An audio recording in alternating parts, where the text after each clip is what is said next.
Bonjour à tous, merci de nous retrouver sur Public Sénat. À suivre ce matin sur notre antenne, l'audition de Rémi Pflimelin, le PDG de France Télévisions. Il est entendu par les sénateurs de la Commission de la Culture sur le COM, le contrat d'objectifs et de moyens de France Télévisions. Cette audition intervient alors que le budget 2013 voté par l'Assemblée nationale prévoit une baisse de la dotation de France Télévisions de 2,3%, même si les députés ont voté une augmentation de 4 € de la redevance. Ils n'ont en revanche pas retenu l'idée de la mise en place d'une demi-redevance sur les résidences secondaires. Tout de suite donc l'audition de Rémi Pflimelin. Bonne matinée à tous. Nous sommes réunis aujourd'hui pour entendre, comme chaque année, sur le bilan de l'exécution du contrat d'objectifs et de moyens signé entre l'État et France Télévisions pour la période 2011-2015 pour entendre M. Rémi Pflimelin.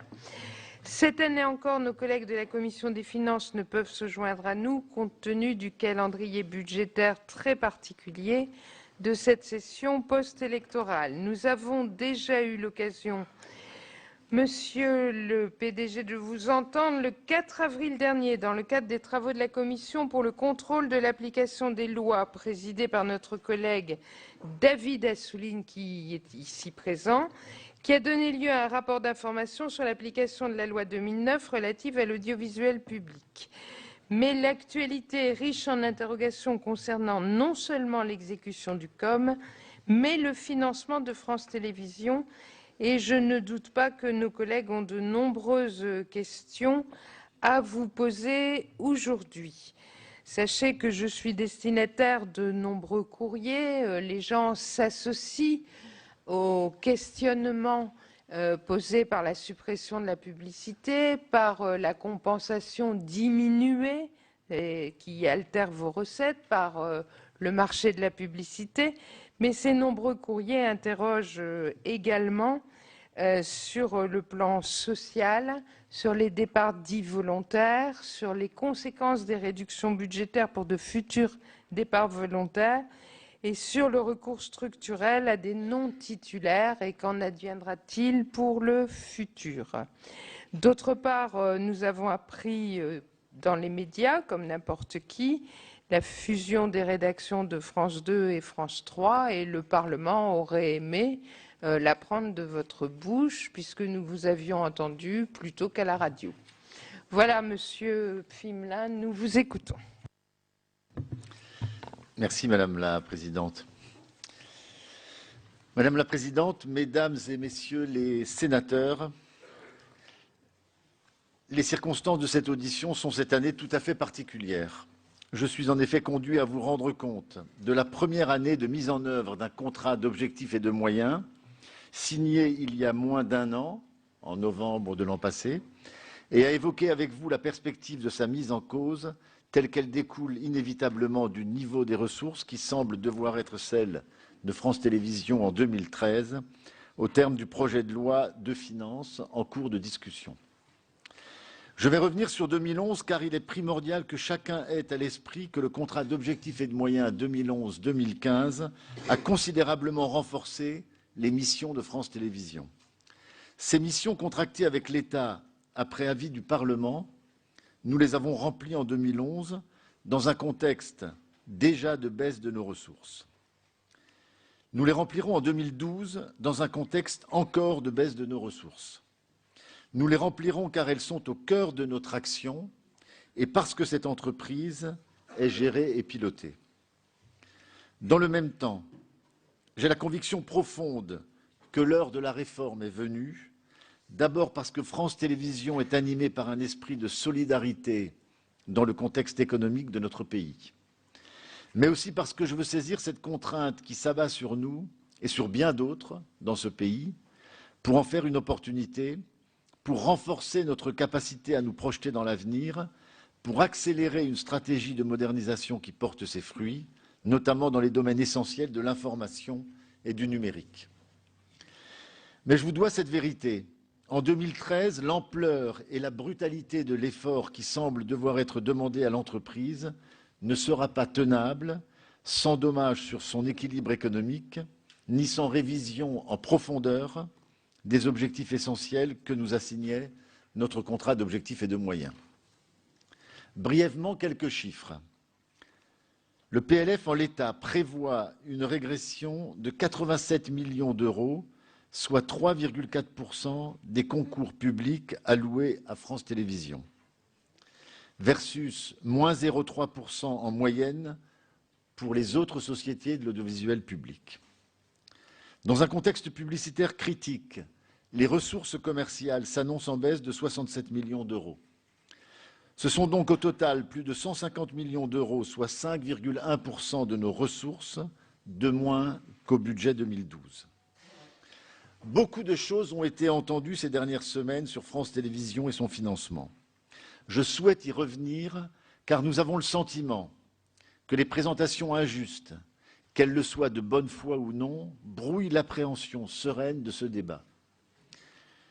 L'évolution favorable de la redevance tout d'abord. 4 € de mieux pour assurer la pérennité du financement de l'audiovisuel public et de France Télévisions, dont la part redevance du financement progresse de 109 millions d'euros. Non, car la part de son financement issu du budget général régresse, lui, concomitamment, de 196 millions d'euros. Le budget général de l'État se trouve soulagé de presque de 200 millions d'euros par ce fait. Les options à temps envisagées et que nous voulons croire encore envisageables, qu'elles portent sur le taux ou sur l'assiette de la redevance, doivent-elles légitimement être écartées au motif qu'elles exonéreraient France Télévisions de tout effort? S'il ne m'appartient pas de répondre sur le fond à la place du Parlement, j'attire simplement votre attention sur le fait que de telles mesures laisseraient en toute hypothèse l'entreprise, selon les options retenues, au minimum entre 50 et 100 millions d'euros sous son budget 2012 en valeur. Nous allons, quoi qu'il arrive, réaliser le grand plan d'économie de l'histoire de la télévision publique. Sur les recettes publicitaires, il nous est régulièrement objecté qu'elles étaient surévaluées, que le COM était sur ce point insincère. Puis-je rappeler qu'il y a un an, le débat budgétaire se concentrait sur la question des excédents publicitaires de France Télévisions et que le contexte du lancement de 6 nouvelles chaînes TNT gratuites puis du rachat de 2 chaînes de la TNT par le groupe Canal+, est intervenu postérieurement à la négociation du COM. On me parle aussi du fait que ce serait l'insuffisance de nos efforts de gestion qui justifierait à elle seule que l'entreprise soit mise sous pression, mise en quelque sorte en demeure de se réformer structurellement. Pour ce qui concerne 2011, la trajectoire du COM a été respectée. La priorité a été donnée aux dépenses de programme, les charges hors programme ont été réduites et le résultat est à l'équilibre, ceci malgré des ressources en baisse. Pour 2012, face à une dégradation plus importante encore de nos ressources, nous avons engagé dès la fin du premier semestre un plan d'économie de 30 millions d'euros. Les audits de production sur les programmes ont été amplifiés. Nous avons ainsi réalisé 7 millions d'euros d'économies sur les grilles de rentrée. Des dizaines de contrats d'achat hors programme ont été renégociés à la baisse, de parfois plusieurs millions d'euros. Des mesures toujours plus énergiques sont en cours d'élaboration pour investir toutes les marges possibles, et je suis le premier à ne pas contester qu'il en existe encore, à les investir dans les contenus. Mais je ne peux pas laisser croire que France Télévisions disposerait depuis des années en sous-main, et donc à l'insu de son seul actionnaire, d'un matelas qui lui permettrait d'absorber du jour au lendemain 150 à 200 millions de réduction de son budget. Au-delà de ce que cette opinion peut avoir d'injuste pour les collaborateurs de France Télévisions, mais aussi d'offensant pour l'ensemble des administrations de l'État qui la contrôlent, au-delà de ce qu'elle peut avoir de choquant pour l'idée que nous nous faisons de notre responsabilité collective dans la gouvernance d'une entreprise publique, une telle assertion est à la fois erronée et risquée. Elle est erronée si elle repose sur l'idée que les synergies issues de l'entreprise unique peuvent éclore en un jour. Rappelons-le, cette entreprise a été mise en chantier en janvier 2010, en situation de fusion juridique dans un état d'impréparation manifeste dont elle continue aujourd'hui à payer le prix. L'entreprise unique était et reste une nécessité. Mais unifier 8 sociétés, 14 chaînes avec les Outre-mer, 10 000 collaborateurs que l'histoire a conduit à se construire en opposition les unes aux autres, cela demande du temps. Du temps pour négocier les statuts collectifs, pour exposer la nouvelle organisation aux instances et au personnel, pour rapprocher et fluidifier les procédures et outils de travail, pour regrouper physiquement les collaborateurs des nouveaux services communs. Rappeler ces évidences, ce n'est pas nous défausser, c'est encore moins nous dédouaner de tout effort de gestion. C'est dire et redire qu'il est matériellement, socialement, humainement, techniquement impossible qu'une fusion d'une telle ampleur soit génératrice d'économies massives dans un temps si court. 2011 et le premier semestre 2012 ont marqué des étapes importantes dans la construction de l'entreprise commune. Poursuite des négociations sociales et signature de 2 accords collectifs essentiels, journalistes, temps de travail, qui doivent nous permettre d'aboutir à la conclusion, à la fin de l'année, d'un accord indispensable pour l'harmonisation des statuts. Poursuite des chantiers cruciaux de convergence des outils informatiques de gestion. Mise en place d'un organigramme lisible, donnant sa place à chaque collaborateur. Ces travaux doivent pouvoir se construire et se poursuivre à un rythme réaliste. Or, nous prenons le risque de briser cette nouvelle dynamique essentielle et à la mise en œuvre des synergies que la collectivité est effectivement en droit d'attendre de l'entreprise unique. Mais je reviens à la dimension éditoriale du projet que portait le contrat d'objectifs et de moyens, afin que chacun ait en tête ce que nous avons réalisé et qui est aujourd'hui susceptible d'être mis en cause. Nous avons cherché à renforcer les identités respectives de chacune des antennes de France Télévisions, tout en nous projetant sur les territoires nouveaux et jusque-là sous-investis du numérique. Cette ambition s'est déclinée en termes de présence territoriale, d'investissement dans la création, d'information et de sport, ainsi que le développement de nos plus petites chaînes et enfin, enjeu hautement stratégique dans la conquête des usages numériques de nos concitoyens. Notre présence territoriale tout d'abord. En métropole, France 3 est la chaîne du lien social entre des concitoyens que les chaînes commerciales délaissent car ce ne sont pas des cibles publicitaires. En 2011, le volume de diffusion régionale de France 3 a cru de plus de 30% et le coût horaire des programmes régionaux a baissé de 20%. Nous devons certainement encore améliorer notre efficacité et notre organisation. Mais contrairement à ce que j'entends trop souvent, France 3 n'est pas un problème pour France Télévisions, mais un atout. À l'heure de choix budgétaires drastiques, nous devrons déterminer tous ensemble ce que nous entendons par proximité, ce que nous en attendons pour nos territoires et pour l'ensemble de nos concitoyens. En Outre-mer, un défi considérable a été relevé par nos équipes en à peine plus d'1 an avec l'arrivée de la TNT fin 2010. Transformer les ex-télépays de RFO, dont les grilles reposaient à 80% sur les programmes des chaînes publiques nationales, en chaînes dotées de programmation aux 3/4 spécifiques. Dans le contexte concurrentiel très dense des Outre-mer, ces chaînes renommées Outre-mer Première font aujourd'hui l'objet d'attaques publiques extrêmement violentes et mensongères des chaînes locales privées. Là encore, il nous faudra en conscience et en responsabilité définir ce que la collectivité attend de la présence du service public audiovisuel dans ces territoires. Évoquons ensuite les programmes dits de création, c'est-à-dire la fiction, le documentaire, le spectacle vivant et l'animation. En 2011, notre groupe a atteint un niveau historique d'investissement de 416 millions d'euros dans la production d'œuvres audiovisuelles et près de 63 millions d'euros de soutien au cinéma. France Télévisions soutient à elle seule aujourd'hui près de 60% des investissements nationaux dans la création et par ce biais, l'économie et l'emploi de toute une filière. Je l'ai indiqué vendredi dernier lors des rencontres cinématographiques de Dijon, il ne nous sera pas possible de poursuivre avec un tel niveau d'engagement dans un contexte budgétaire aussi dégradé. J'en profite pour m'inscrire en faux contre une idée trop facilement reçue à l'heure actuelle, selon laquelle les programmes de France Télévisions n'offrent plus cette marque de qualité, de culture qui a fait depuis toujours la fierté du service public. Nous devons certainement accentuer encore notre différenciation, depuis que la TNT a créé une hyper-concurrence qui donne la part belle à des programmes ayant pour finalité le profit. Je ne juge pas la logique des chaînes commerciales, mais il est largement admis que la TNT n'a pas enrichi qualitativement l'offre audiovisuelle de notre pays. Nous devons également mieux faire savoir nos offres dans ce monde où nous sommes tous sursollicités. Nous devons enfin renforcer la spécificité de chacune de nos chaînes, l'une par rapport à l'autre, mais gardons à ce débat objectivité et rigueur.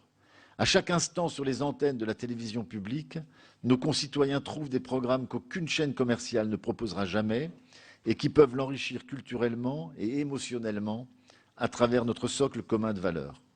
Et aux heures de plus grande écoute, notre devoir est de rassembler tous les âges, tous les milieux, toutes les origines. Prenons pour seul exemple, mais il pourrait y en avoir bien d'autres, la soirée du 17 octobre et la confiance obtenue par 8,5 millions de nos concitoyens devant la fiction Médecin-chef à la santé sur France 2, adaptée de l'essai du docteur Vasseur traitant de l'état de nos prisons, et le magazine des Racines et des Ailes sur France 3, qui nous emmenait ce jour-là à la découverte du Pays basque. Des exemples comme celui-ci, j'en ai pour les 52 semaines de l'année. Faites l'exercice d'ouvrir votre programme télévision et vous en ferez vous-même l'expérience. Vous découvrirez par exemple pour ce soir que France 2 propose une fiction française originale et France 3 un documentaire sur le président Obama. Évoquons maintenant nos réalisations en matière d'information et de sport. En 2011 et 2012, France Télévisions est redevenue le lieu du débat démocratique. Nous avons recréé la seule grande émission politique télévisuelle, des paroles et des actes, fait progresser l'audience de nos journaux, accueilli plus de 1000 heures de parole des responsables politiques sur nos antennes durant les élections, contre quelques dizaines d'heures chez nos concurrents, et converti sur l'Internet fixe et mobile, se rend retrouvé en matière d'information. France Télévisions est désormais premier devant TF1 sur l'ensemble des supports numériques. Nous engageons maintenant, avec Thierry Tuillier et nos journalistes, le plan Information 2015 que vous avez évoqué, Madame la Présidente, et qui définira l'organisation permettant de poursuivre l'adaptation de nos offres à la façon nouvelle dont nos concitoyens s'informent, multipliant les sources, exigeant l'immédiateté, la qualité, l'indépendance et une modernité de traitement. Cette annonce a d'ailleurs été faite lors d'un comité central d'entreprise et nous devions la priorité à nos salariés dans le cadre évidemment des lois sociales en vigueur. Le service public doit également garantir plus que jamais un accès gratuit à nos concitoyens à des programmes sportifs, événementiels et diversifiés. 26 disciplines retransmises en 2011, année non olympique, près de 110 disciplines traitées dans nos journaux et magazines. Cet été, près de 40 millions de Français ont regardé au moins 1 heure de programme olympique sur les chaînes publiques. Ce n'est pas un luxe au profit de France Télévisions, c'est la condition d'un accès gratuit de tous à de très grands moments de cohésion nationale, mais aussi à une diversité de disciplines populaires, mais délaissées par les sponsors, auxquels seules les chaînes publiques peuvent donner un écho. 2011 est aussi l'année de montée en puissance de France-O, France 4 et France 5. France-O n'est pas encore mesuré par médiamétrie. Son nouveau cahier des charges l'a conduit à rendre compte de la culture et de l'actualité des Outre-mer, mais désormais bien plus que cela, en s'intéressant aux cultures européennes, africaines, américaines et indiennes, qui passionnent nombre de nos concitoyens, sans oublier les cultures urbaines de nos villes. Sa contribution à la diversité et à la créativité du service public est désormais reconnue par la presse. Alors que la TNT accélère le vieillissement des antennes historiques privées ou publiques, France 4 est devenue en 2011 notre premier levier de conquête des jeunes adultes, plus 23% d'audience entre 2010 et 2011, plus 35% auprès des 15-34 ans, des résultats nettement meilleurs que ses homologues privés pour un coût de grille largement inférieur. Enfin, France 5 a vu son audience croître de 7% en 2011, inversant la tendance d'une baisse mécanique due à la TNT. Cette chaîne incarne dans son domaine la capacité d'alternative que représente le service public face à la baisse qualitative des offres de programmes issues de la TNT, comme je l'ai évoqué précédemment. Avec une part de marché de 29,9% en 2011, qui progresse en 2012, nous sommes actuellement à 30,6%.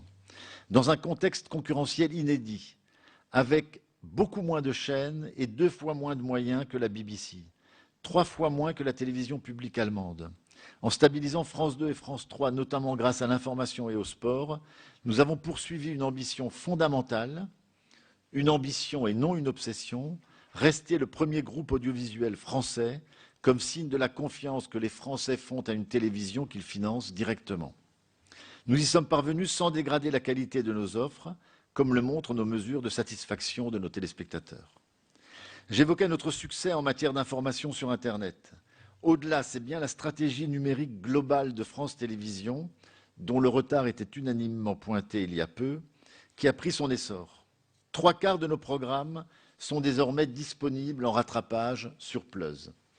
Notre groupe est passé en 2 ans de 7 à plus de 50 millions de vidéos vues par mois. C'est le deuxième axe de notre stratégie et c'est absolument crucial pour le rayonnement de nos programmes et la légitimité future du service public, à l'heure où nos concitoyens adoptent en nombre des pratiques numériques dans l'univers déréglementé de la télévision connectée, où nos concurrents se nomment Google et Apple. Permettez-moi, mesdames et messieurs les sénateurs, de revenir pour conclure aux questions d'avenir. Il est à ce stade demandé à France Télévisions de réaliser en 2013 plus de 150 millions d'euros d'économies. Mon devoir est de vous en informer le plus solennellement, comme je l'ai déjà fait auprès de nos interlocuteurs du gouvernement. Un tel volume d'économies, ce sont bien plus de rediffusion. C'est la question de notre place en région et en outre-mer. Ce sont moins d'investissements dans la création. Ce sont des conséquences sévères sur l'emploi, à France Télévisions et dans les secteurs qui vivent des commandes de l'entreprise. Enfin, la situation actuelle conduirait à un déficit programmé de 80 à 100 millions d'euros en fin d'année, constituant un transfert paradoxal pour une entreprise publique à laquelle il est demandé de contribuer à l'effort national d'assainissement des comptes publics. Ma responsabilité de chef d'entreprise est de vous en alerter. Il appartient désormais au gouvernement comme à la représentation nationale, dans le cadre du projet de loi de finances, de se prononcer sur les moyens d'atteindre ce juste équilibre que nous souhaitons tous pour notre télévision publique.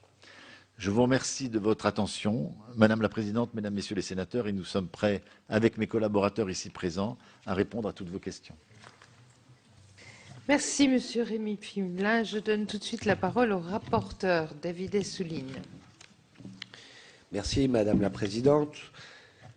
Monsieur le Président Rémy Pfimelin, parlons d'un contrat d'objectifs et de moyens, effectivement, dans un contexte qui appelle forcément à sa révision, puisque la situation financière nous oblige à commencer par là pour savoir ce qui est réalisable et ce qu'il convient de réaliser dans les années qui viennent pour France Télévisions.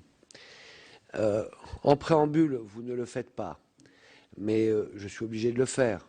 C'est que cette situation financière est issue directement d'une décision de proposer une réforme du financement de France Télévisions qui a conduit tout droit à cette situation, aggravée par la crise plus générale de l'économie et des finances et du déficit de l'État, aggravée, mais si nous devons faire ensemble un petit retour en arrière, il y avait un financement qui reposait sur la redevance et qui reposait sur un autre pied, la publicité.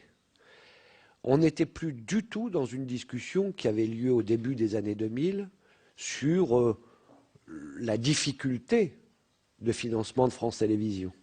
Nous étions dans une situation saine, à ce moment-là, où sur ces deux pieds, il y avait quelque chose qui avait trouvé et sa stabilité, sa viabilité, et aussi son indépendance.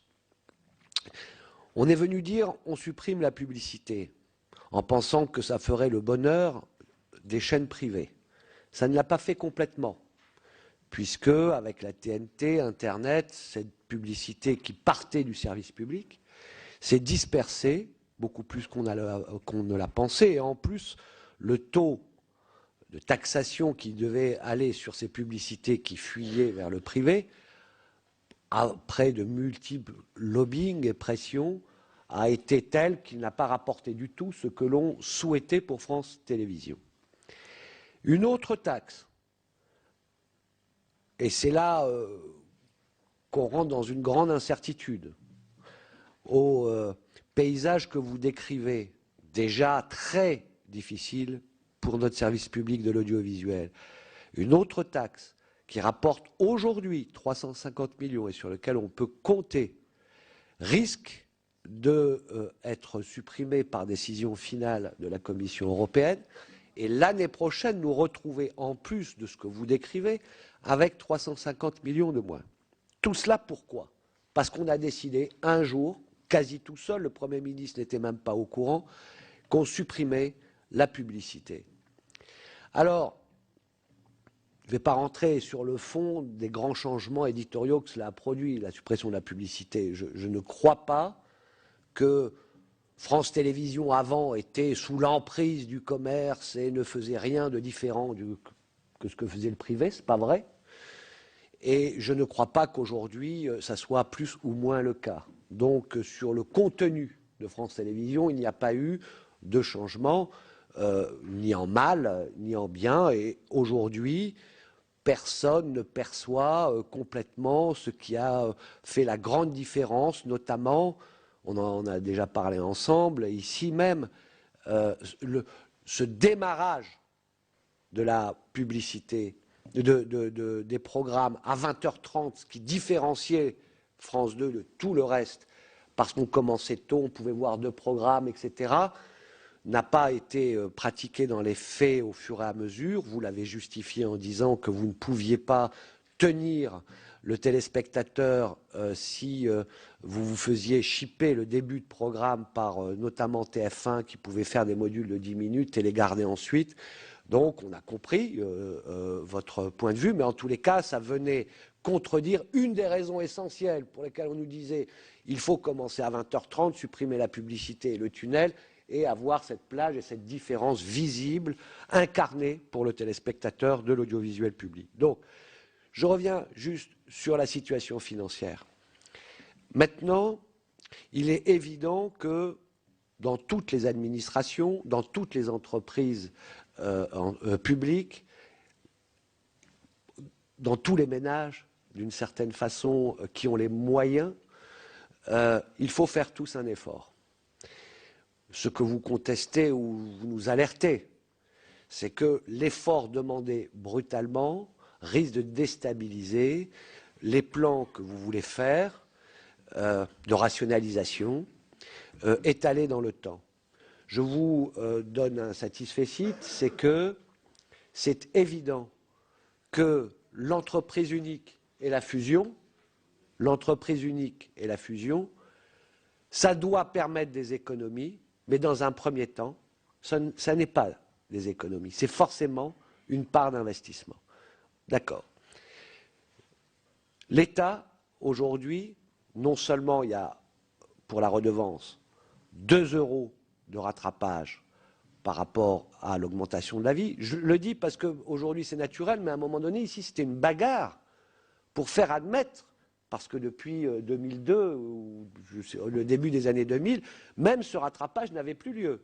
Donc, il a lieu. Le gouvernement a proposé dans son budget 2 € de plus. Pour que tout le monde sache de quoi il s'agit, c'est 50 millions de plus. 2 €, c'est 50 millions de plus. Donc, nous avons là une proposition. L'Assemblée vient de voter encore 2 €. Ça veut dire que la redevance va rapporter 100 millions de plus. Et d'accord. Hier, il y a eu un vote, ou hier ou avant-hier, bon. Donc, il y a 100 millions. Moi, je pense qu'il faudra que le Sénat vienne à l'écoute de ce que vous avez dit et au regard de ce qui est possible aujourd'hui pour ne pas déstabiliser foncièrement cette entreprise, encore voter 2 € de plus et 50 millions donc de plus pour France Télévisions, ce qui répondrait à votre demande. Vous dites que vous allez être dans un déficit de 80 millions avec l'état de la situation actuelle. Eh bien, c'est trop important pour pouvoir ne pas déstabiliser France Télévisions, je pense qu'avec 30 millions, c'est l'effort que vous devez faire comme tout le monde, sans bousculer ni le périmètre, ni les plans étalés, y compris de négociation qu'il faut. Et là, je rentre dans les questions concrètes, parce qu'il faut une question concrète sur les négociations sur le statut collectif commun. J'aimerais que vous nous informiez où on en est et qu'est-ce qui est prévu, parce que les personnels et l'ensemble de la maison et nous-mêmes nous interrogeons sur le rythme. Il y a dans le COM un objectif sur les 4-14 ans et sur les jeunes. L'audience continue à baisser de ce côté-là, enfin l'audience, la fréquentation de cette tranche d'âge continue à baisser. Et donc, qu'est-ce qui est envisagé? Notamment, c'est le vieux débat sur l'identité de France 4. Comment estimez-vous l'évolution des recettes publicitaires dans les 3 prochaines années? Puisque cette année, c'est moins 50 millions par rapport à l'année dernière.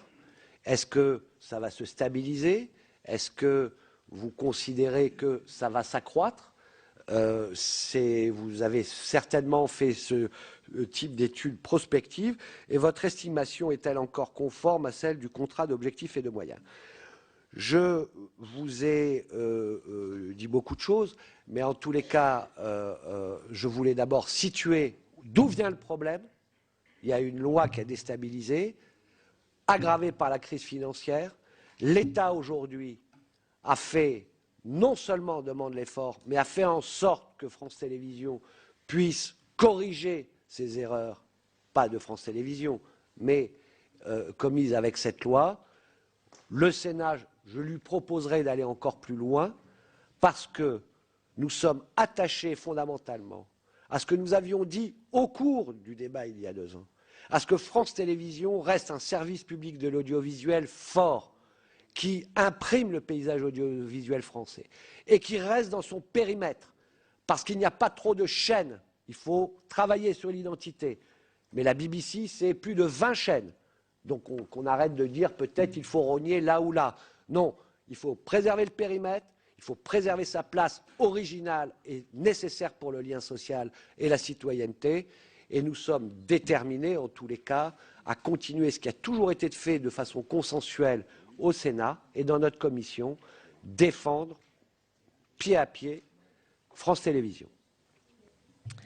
Merci, monsieur le rapporteur. Je vais demander à monsieur Rémy Pfimelin de réagir.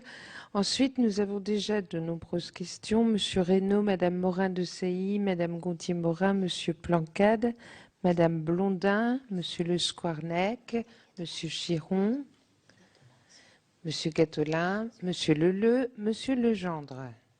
Allons-y.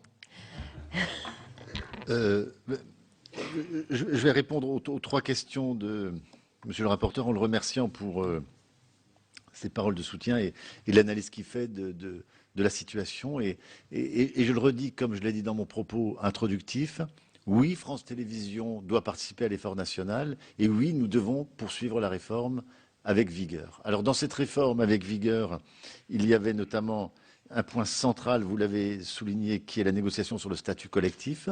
C'est une négociation que nous menons depuis maintenant plusieurs mois, avec la nécessité absolue d'aboutir pendant cette année 2012, pour nous permettre, à partir de 2013, de commencer à travailler avec un statut unique, et donc en rapprochant nos effectifs et en faisant en sorte que le travail entre les différentes entités soit plus harmonieux.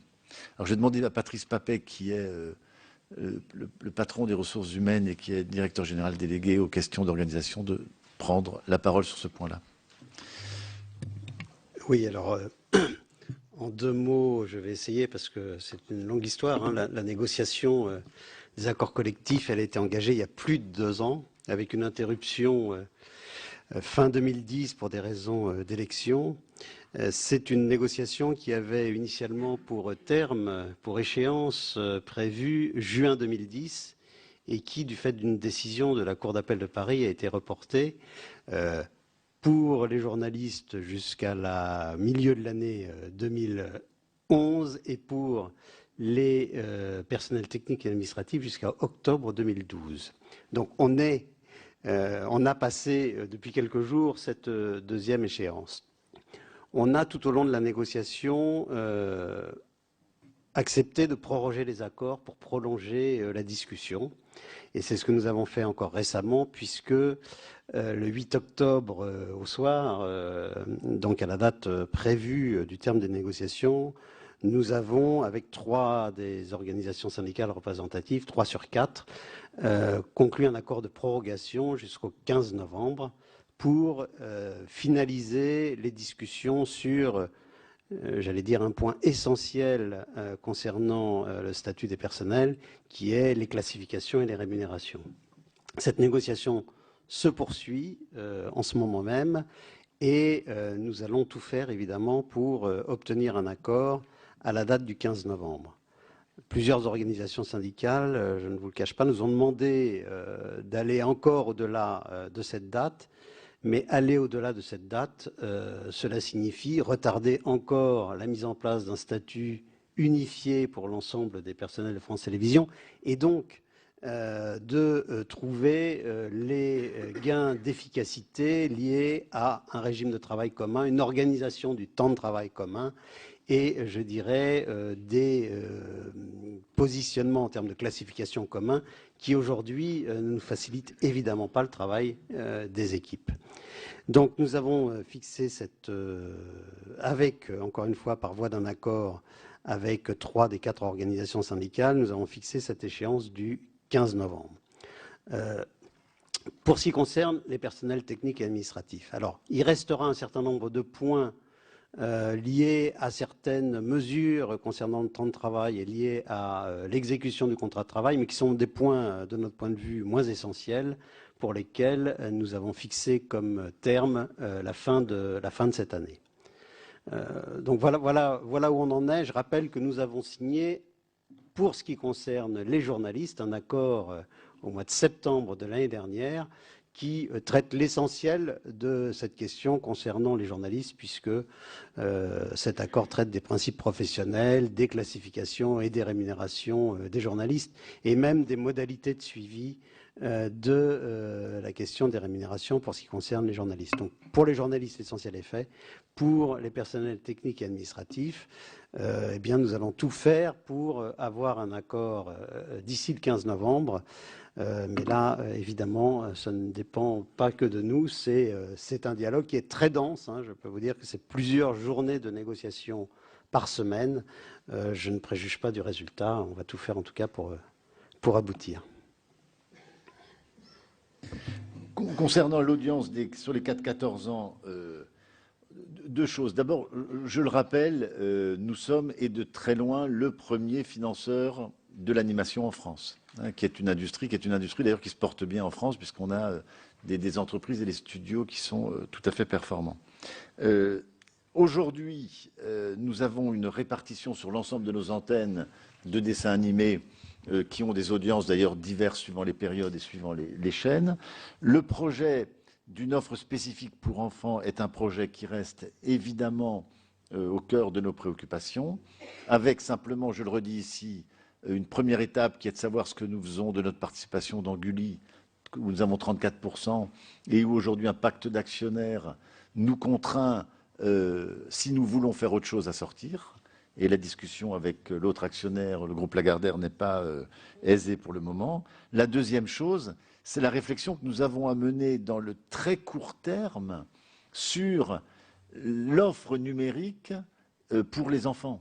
Nous sommes en train de basculer dans un monde du numérique et nous venons de développer une application sur les écrans connectés qui s'appelle Zouzou, où on a une offre pour les enfants sur les télévisions connectées.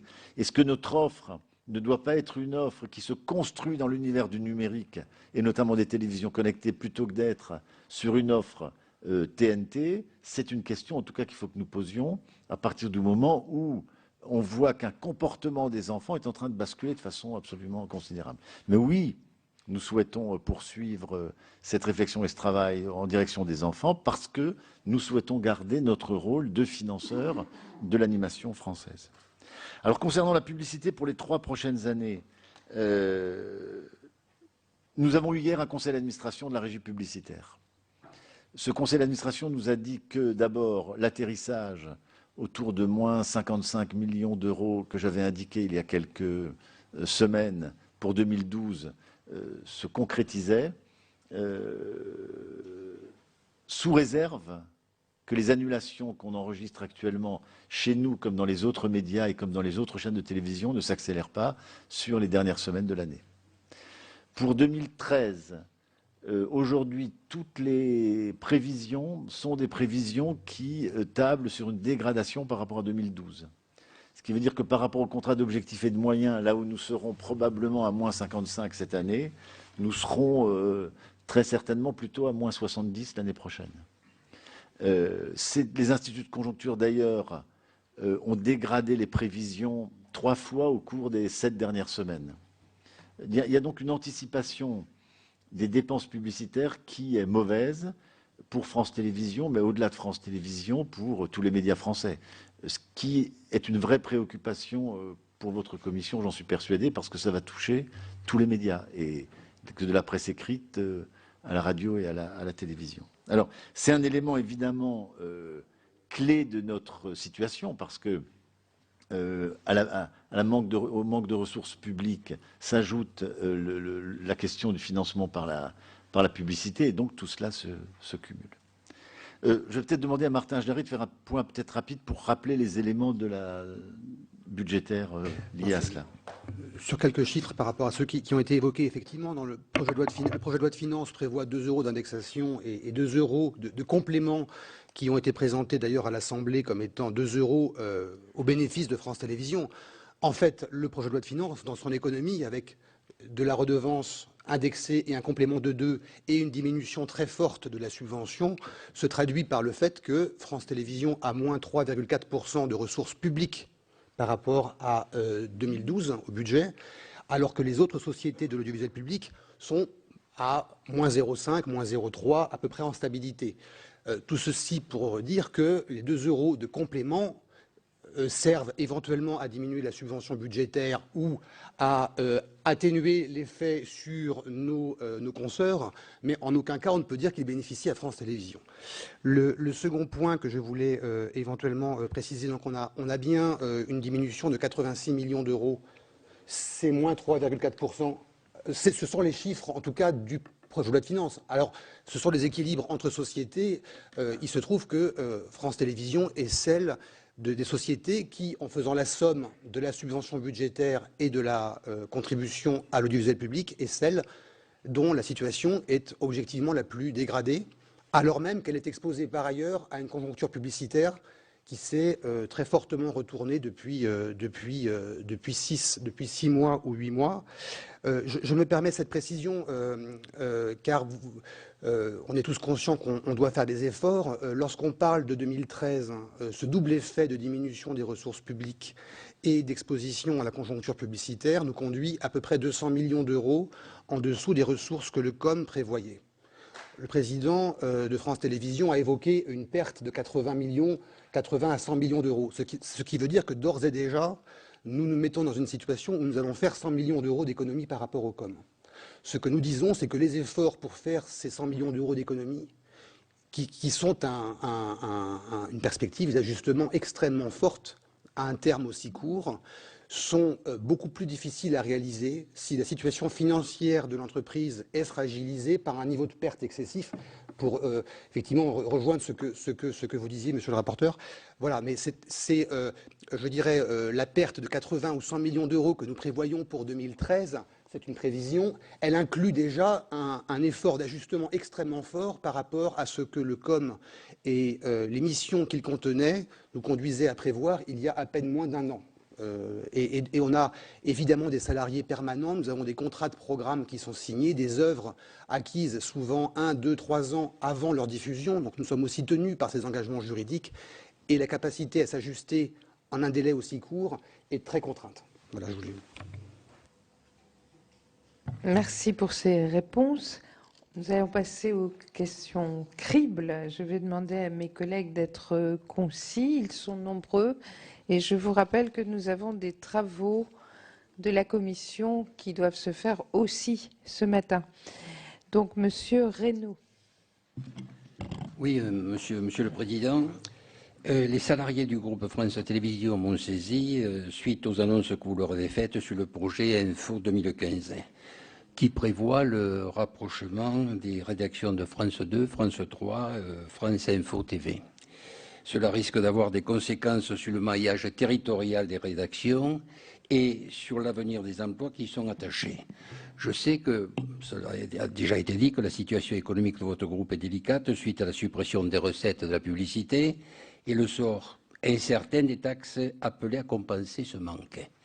Je sais que le gouvernement actuel reçoit en héritage ce qu'il n'a jamais voulu, c'est-à-dire la fragilisation du service public audiovisuel, mais aussi que l'information de proximité est l'une de nos richesses et que France 3 avec ses antennes régionales participe à la mise en valeur de nos territoires et des initiatives locales et que les habitants de nos départements y sont très attachés. Je souhaite donc vous poser 3 questions. La première porte sur les éditions locales et les fermetures périodiques. À titre d'exemple, en ce qui concerne mon département, le département de l'Aude, et je sais que cela se fait ailleurs, les Audois ne peuvent pas obtenir de décrochage local pendant 15 jours sur la période de la Toussaint et de la Noël. 15 jours pour la Toussaint, 15 jours pour la Noël, faute de remplacement des salariés en congé. Pour faire face à cela, vous intégrez les éditions locales au journal régional, au sein d'un journal régional unique et diffusé sur l'ensemble du territoire de l'antenne régionale. Donc, en réalité, vous faites combler cette période par des émissions fabriquées à Écully, dont le contenu sera constitué de sujets intéressants, souvent d'autres régions. La couverture d'informations locales au sein de notre périmètre géographique sera donc très réduite.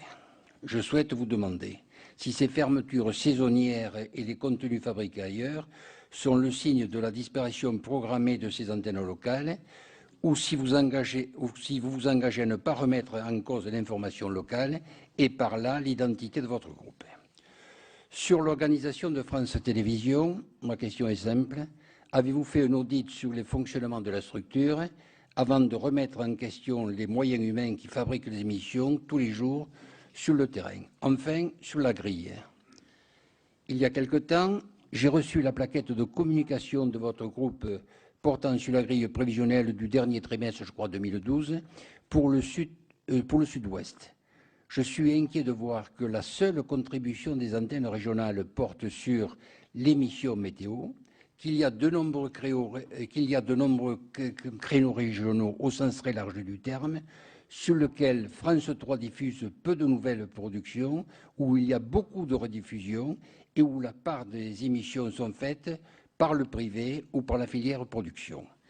En élargissant le périmètre de diffusion, en acceptant que soient diffusées sur les antennes régionales des émissions généralistes sans caractère local, c'est la présentation d'un territoire et ses initiatives qui disparaissent et au-delà, la perte d'activité de fabrication des antennes.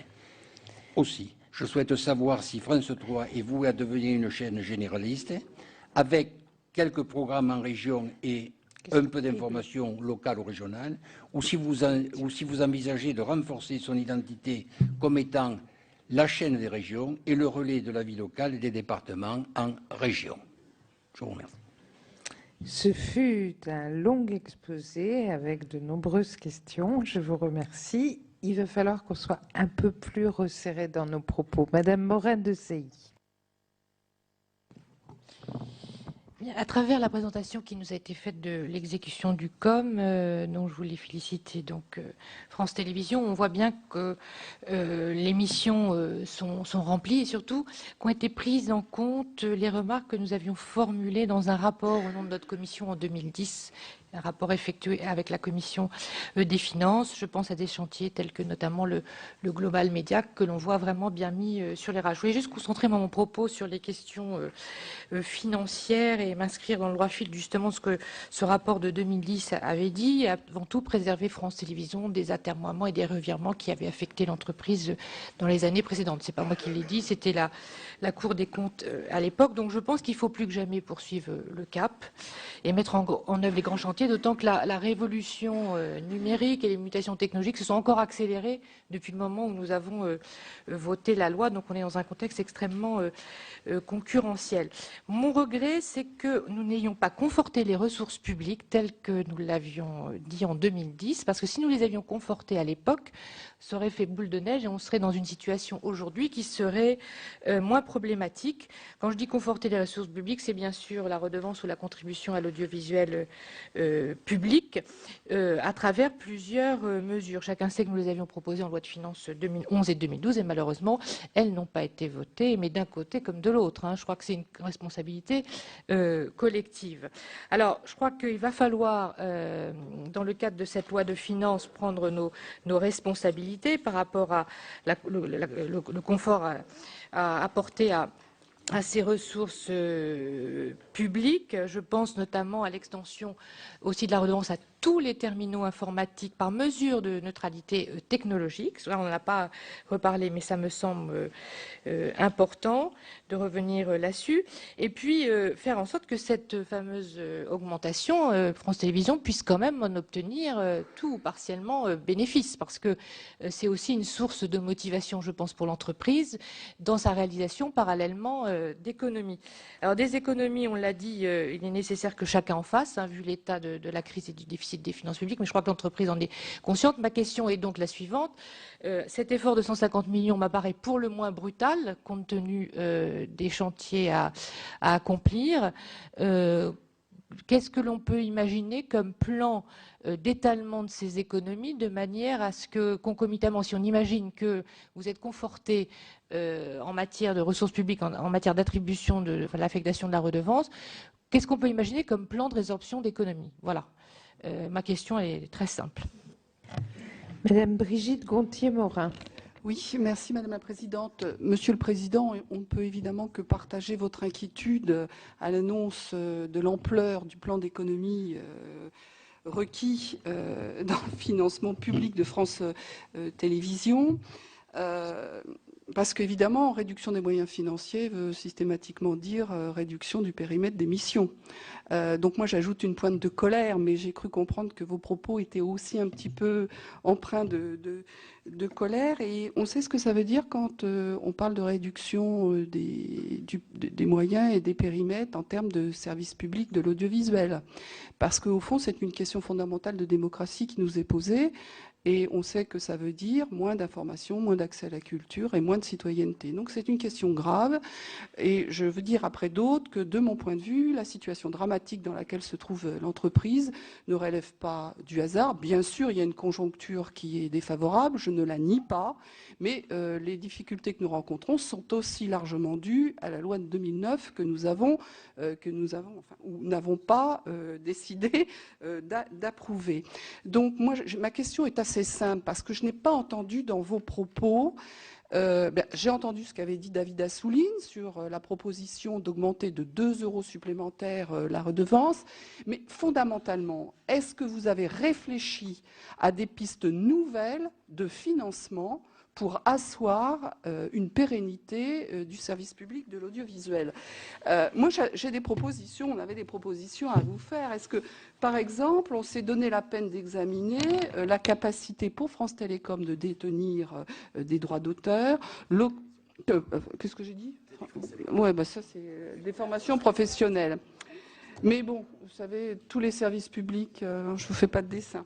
Voilà. L'augmentation de la redevance, ça a été abordé, mais on a aussi évoqué la possibilité d'une redevance ou d'une taxe Google. Sur ces aspects-là, est-ce que vous avez exploré des pistes nouvelles de financement? Et peut-être qu'il faut remettre sur le tapis la question de la publicité.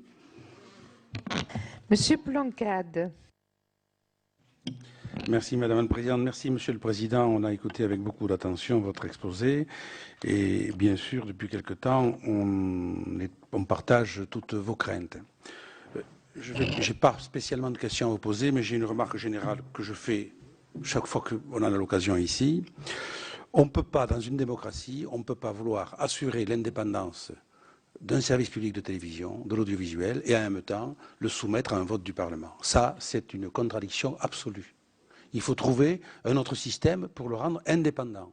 Alors, on fait du bric et de broc, 2 euros, on va voter 2 euros de plus, c'est très bien. Tant mieux, si on nous avait écouté ce que disait tout à l'heure ma collègue Catherine Morin-Desailly, c'est vrai qu'on aurait moins de pertes. Mais le problème de fond, c'est celui de remettre en cause ce service public pour lui assurer une pérennité de fonds et qui soit simplement lié à un financement autonome. Et ce financement autonome, il ne peut arriver que par la redevance. Le prix de cette liberté, pour chacun de nos concitoyens, c'est un peu moins de 3 euros par mois. Un peu moins de 3 euros par mois. Voilà le prix de cette liberté. Alors ensuite, bon, il y a les résidences secondaires, il y a tout ce qui a été évoqué, mais le principe général, c'est celui-là.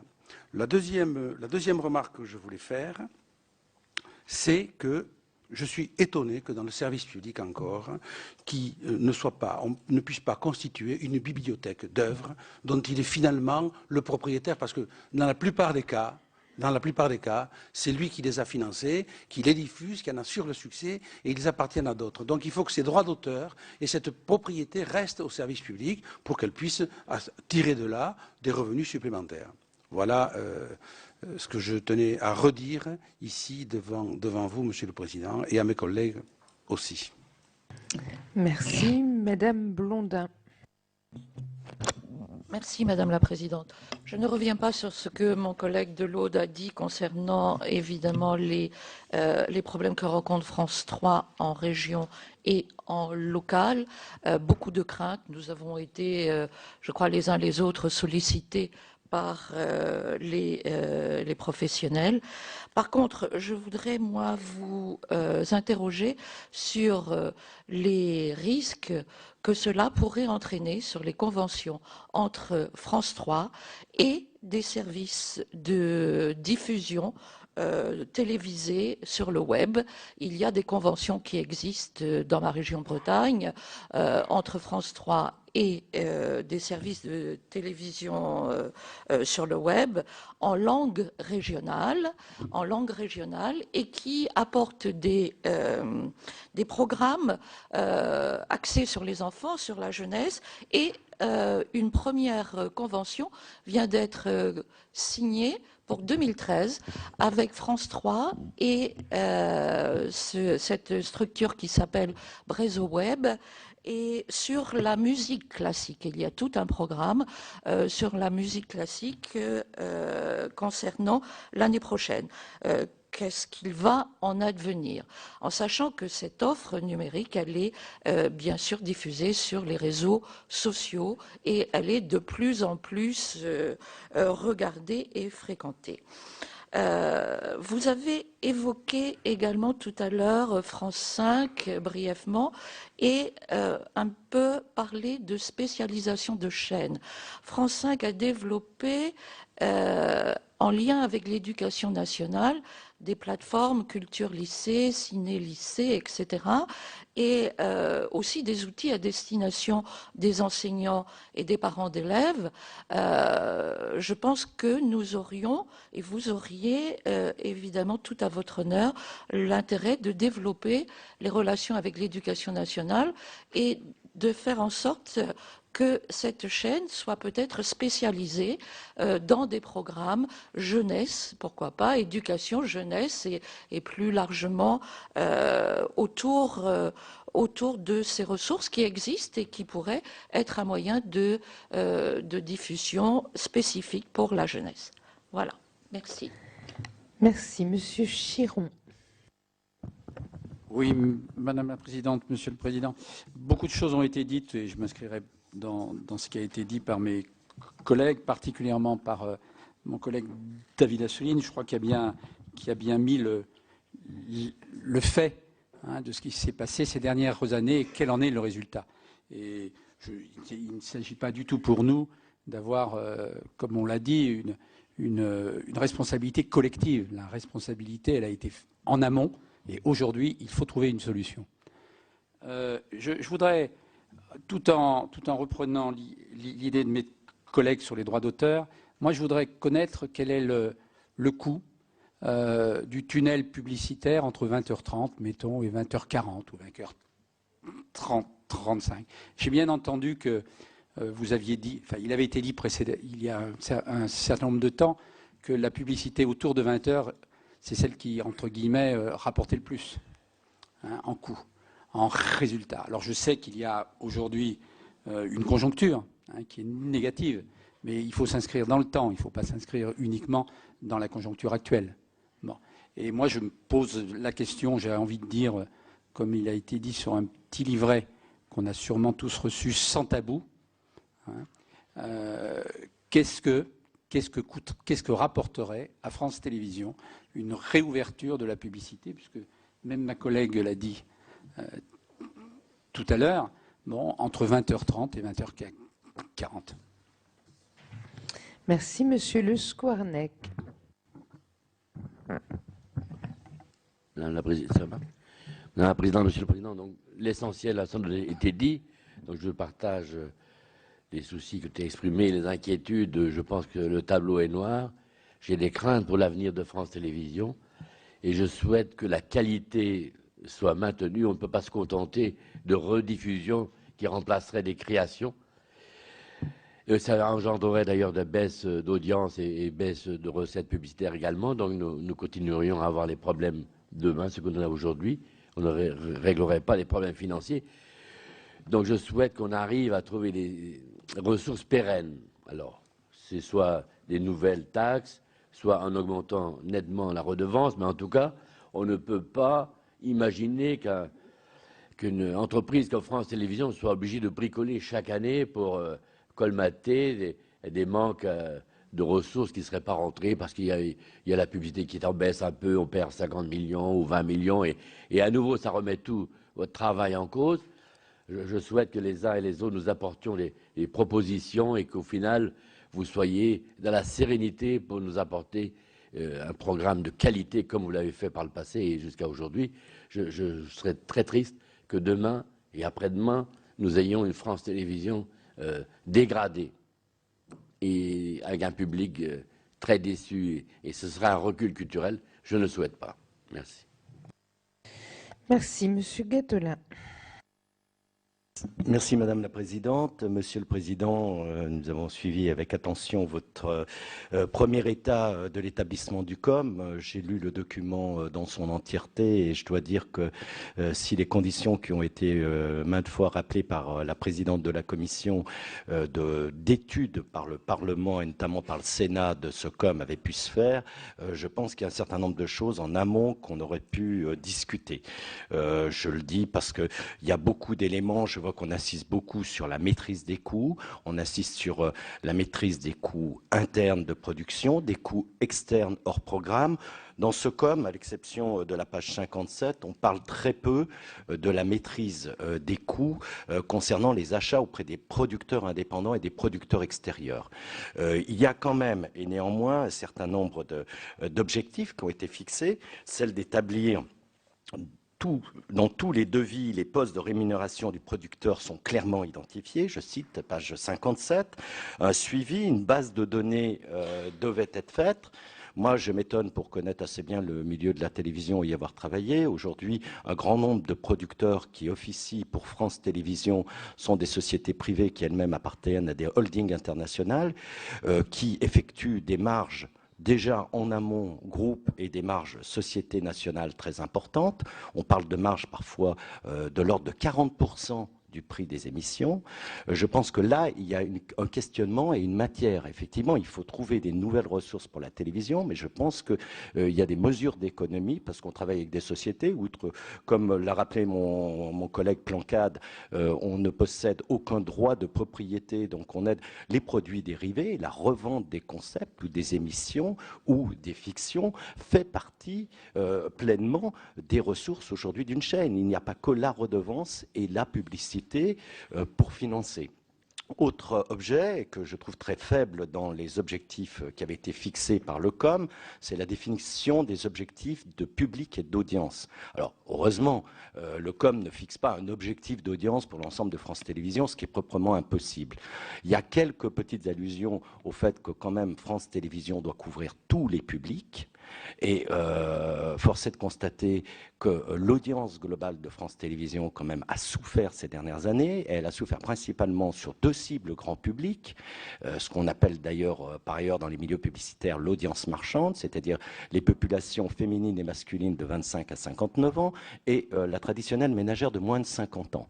Alors, je le dis parce que j'ai le sentiment que France Télévisions, dans ses objectifs, oui, ménagère de moins de 50 ans, oui, je dis cela parce que j'ai le sentiment que l'audience de télévision s'est renforcée sur les publics âgés, conserve des bases sur les publics enfants, mais qu'on faillit à notre mission de parler à tout le monde. Et d'autant plus si on doit envisager demain un retour de la publicité, on ne reviendra pas à périmètre constant parce que les cibles de population, celles que j'ai citées, qui sont les plus recherchées par le marché publicitaire, ont été durement affectées. Là encore, je ne vois pas dans les bilans qui sont faits d'analyse autre que globale de l'audience. Vous nous avez parlé des très bonnes performances de France 24 sur les jeunes actifs, j'en suis ravi, mais au global consolidé de l'ensemble du groupe France Télévisions, je ne suis pas certain que les équilibres en termes de public, des performances aujourd'hui de France Télévisions, soit satisfaisant et soit sur une bonne évolution. Enfin, et dernier élément, puisqu'on parle de révision de ce COM, et notamment d'un nouvel objectif de 500 départs volontaires. Je rappelle que le précédent plan qui engageait 900 départs volontaires n'est toujours pas bouclé. Donc, j'aimerais savoir comment vous entendez vous y prendre pour faire 500 départs volontaires sans plan social sec, dans la logique que vous avez notamment présenté à la presse ou aux syndicats de France Télévisions. Je vous remercie. Merci, Monsieur Gattolin. Monsieur Leleux. Merci, Madame la Présidente. Monsieur le Président, je vais essayer d'être le plus bref possible en sortant, si c'est possible, d'un esprit un peu schizophrénique entre ma fonction d'administrateur de France Télévisions, où je représente au fond globalement l'institution, et ma perception personnelle sur le sujet. C'est parfois un peu quelques écarts. Je voudrais simplement, en tant qu'administrateur, apporter le témoignage des efforts qui sont faits par l'équipe depuis déjà de nombreuses années pour prendre en compte la situation financière globale et les efforts d'économie, de réduction des charges pour se remettre dans un sillage, on va dire, normal. Je me pose également la question du contrat d'objectifs et de moyens en m'interrogeant sur le nombre d'heures de travail, d'audition, le nombre de rames de papier, de réunions, de rencontres pour un contrat d'objectifs et de moyens qui vole en éclats en quelques secondes à la suite d'une crise que tout le monde reconnaît, mais c'est vraiment, ça porte interrogation. Je suis un peu comme le président de France Télévisions. Je me dis, voilà, on traverse une période difficile. D'un mal peut et doit sortir un bien. Et d'un handicap, il faut essayer de faire un atout. Plutôt que aller faire tirer haro sur le baudet sur la loi de 2009, je pense que la cause, c'est quand même aussi un certain nombre de demi-mesures qui n'ont pas forcément permis d'aller au bout de la réforme. Donc, sans prendre de position immédiate, je pense vraiment qu'il faut relancer une vraie réflexion sur les dépenses, bien sûr, et sur les recettes. Va se reposer la question globale de la publicité. Va se reposer la question globale de la redevance et de la contribution audiovisuelle publique. Je pense qu'on est en pleine demi-mesure dans les deux sujets. Soit, oui, mais on peut, les deux sont plaidables. Et je pense qu'aucune position doctrinale ne doit primer sur un essai d'intelligence collective. Soit on dit que la publicité n'est pas un élément de différenciation globale entre le secteur public et le secteur privé, et alors on y va à fond. Et on met la régie en ligne et on essaye d'être meilleur que le privé, et on n'est pas d'ailleurs mauvais, Mais, enfin, moi, alors à titre personnel, je pense que c'est un élément de différenciation considérable. C'est-à-dire, enfin, c'est mon avis personnel, c'est que le service public de télévision peut se différencier vraiment s'il n'a plus du tout aucune charge publicitaire. Mais il n'y a pas de demi-mesure après 20 heures, avant 20 heures, et puis alors l'histoire des parrainages qui ont quand même troublé considérablement la mesure. Voilà, on a fait une demi-mesure. Quant à la redevance, qu'on augmente de 2 euros plus 2 euros, bah, c'est encore une mesure voilà, qui essaye de compléter la demi-mesure de l'autre. Donc, moi, je crois qu'une vraie réflexion doit s'engager. Soit on dit aux Français, votre télévision coûte ça, et on fait comme les autres pays d'Europe, et on change l'assiette et le taux, ou l'un ou l'autre, ou les deux, de la contribution à l'audiovisuel public, puisque nous sommes globalement un des plus bas d'Europe.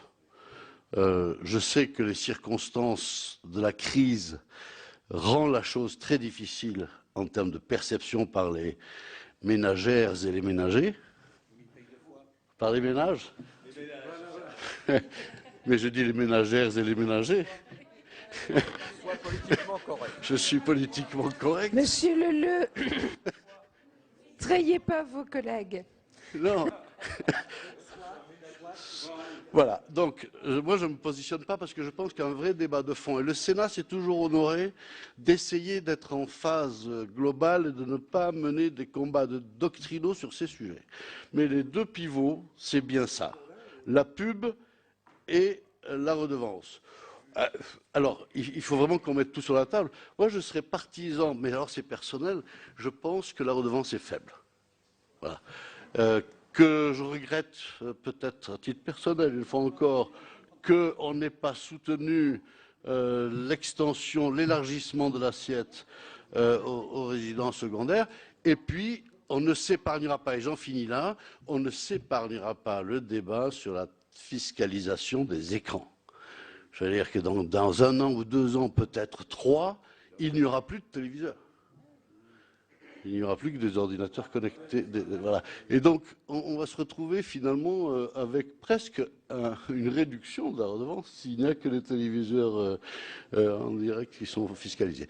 Donc, on ne s'épargnera pas ça. Moi, je pense qu'un petit groupe peut repartir dans le cadre de la préparation de ce que j'ai cru comprendre être une nouvelle loi sur l'audiovisuel à venir en 2013. Merci, Monsieur Leleu. Monsieur Legendre. Oui, Madame la Présidente, mes chers collègues, j'ai de la chance de parler le dernier, parce que je peux ainsi dire que dans ce débat, je crois que des paroles sages ont été prononcées par ma collègue Madame Morin-Desailly et par mon collègue Monsieur Leleu.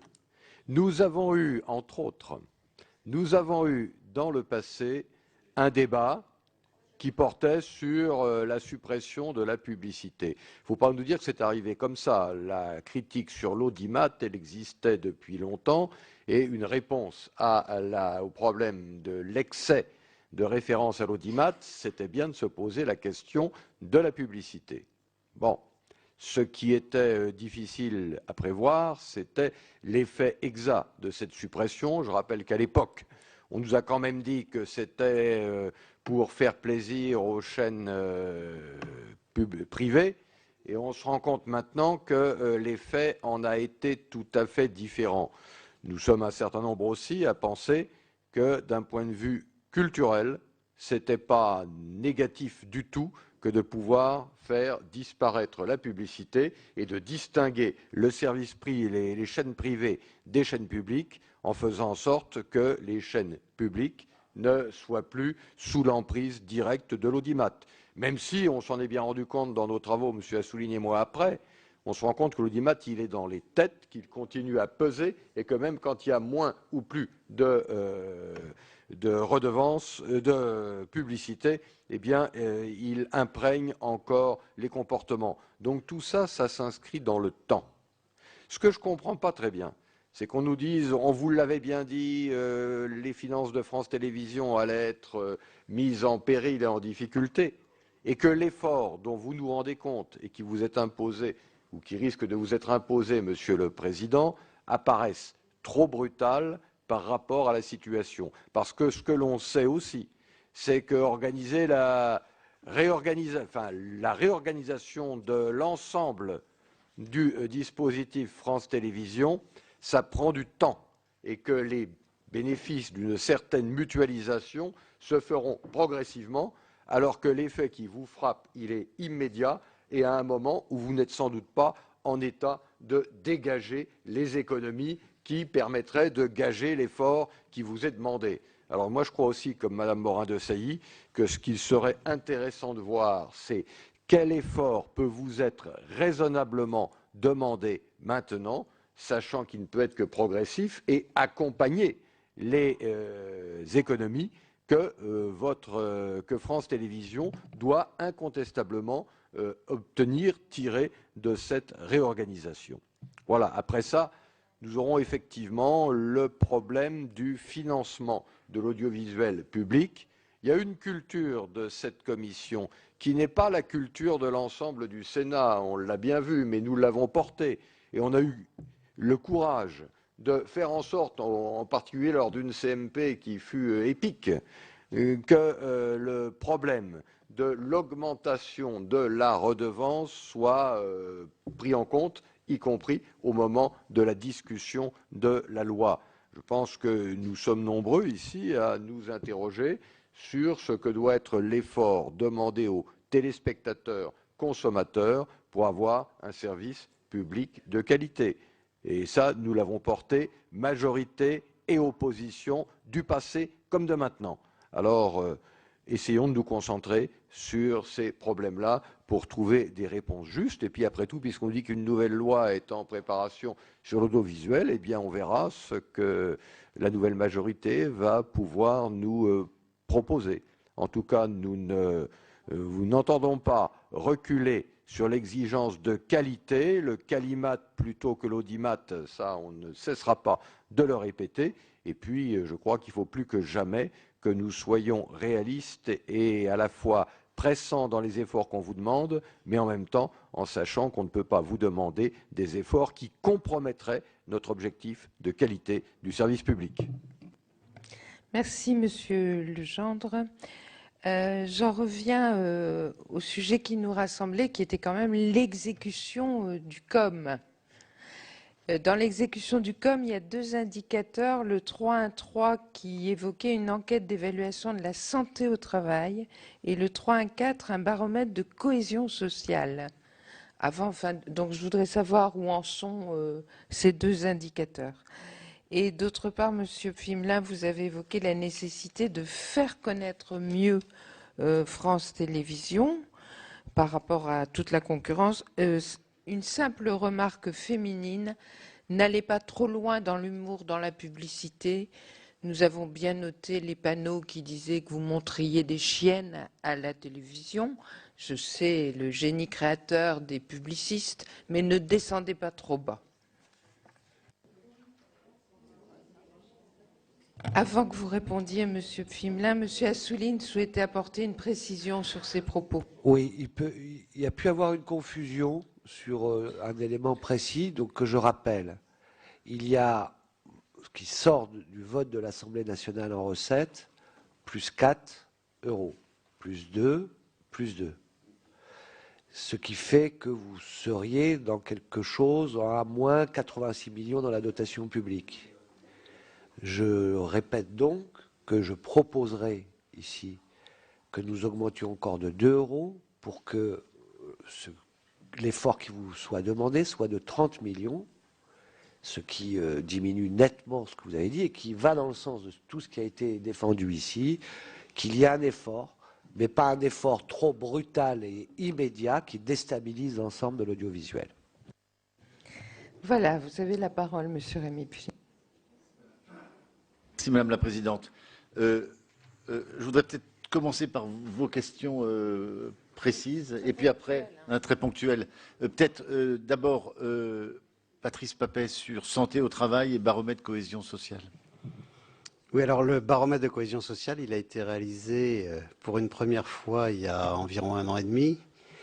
C'est d'ailleurs des résultats de cette enquête qui nous ont conduits à élaborer un plan de route parce que un des enseignements de cette enquête qui avait été réalisée, c'était que les collaborateurs de France Télévisions avaient trouvé que la stratégie était un peu loin de leurs préoccupations et donc nous nous sommes efforcés à la suite de ce baromètre de mettre en place 29 chantiers très concrets et dans lesquels ils étaient impliqués ou concernés pour la plupart. Nous allons, puisque c'est un baromètre, c'est une mesure régulière, nous allons dans quelques mois, au premier semestre de l'année prochaine, réaliser un nouveau baromètre et une nouvelle mesure de cohésion sociale. Sur l'enquête santé au travail, on est en train de la préparer et il est prévu de la faire à la fin de cette année. Mais entre-temps, on a mis en place un tableau de bord qui nous permet de suivre les questions notamment de santé, d'absentéisme et de sécurité au travail, donc qu'on suit avec attention. Et d'ailleurs, les tendances actuelles sont plutôt en amélioration, mais une amélioration qui reste très légère et très fragile après les difficultés qu'on avait rencontrées en matière de santé et d'absentéisme, notamment suite à la fusion de 2010. Voilà, ce tableau de bord existe. L'enquête, elle, va être réalisée auprès de l'ensemble des salariés dans 1 mois et demi à peu près.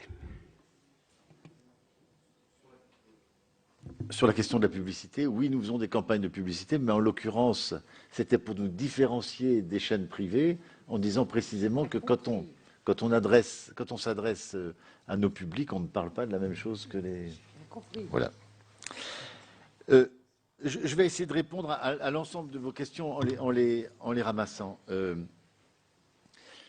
Le premier point, le point central, c'est effectivement, et vous l'avez dit les uns et les autres, de bien déterminer quelles sont nos missions.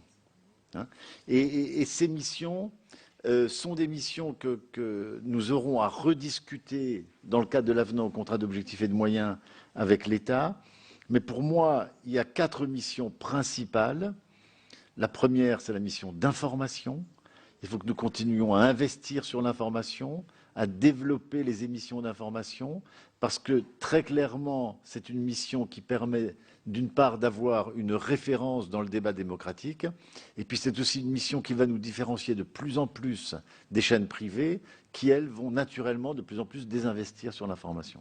Et lorsque je parle d'information, c'est information sous toutes ses formes, que ce soit l'information nationale ou internationale ou l'information locale, et de ce point de vue-là, il n'est pas question pour nous de baisser la garde sur les objectifs d'information locale. Alors, qu'il s'agisse, dans le cadre de nos plans de rationalisation, d'optimisation, de faire en sorte qu'à un moment donné, nous puissions limiter l'emploi au non permanent et donc fermer des locales à certains moments de l'année pour lisser l'emploi, certes, mais lisser l'emploi, ça ne veut pas dire fermer à terme, mais surtout, contrairement à ce qui a pu être évoqué, dans le journal régional correspondant à cette locale, il y aura bien des informations concernant les localités en question et non pas des informations venant d'ailleurs. C'est un engagement que nous prenons. Donc, 1, information.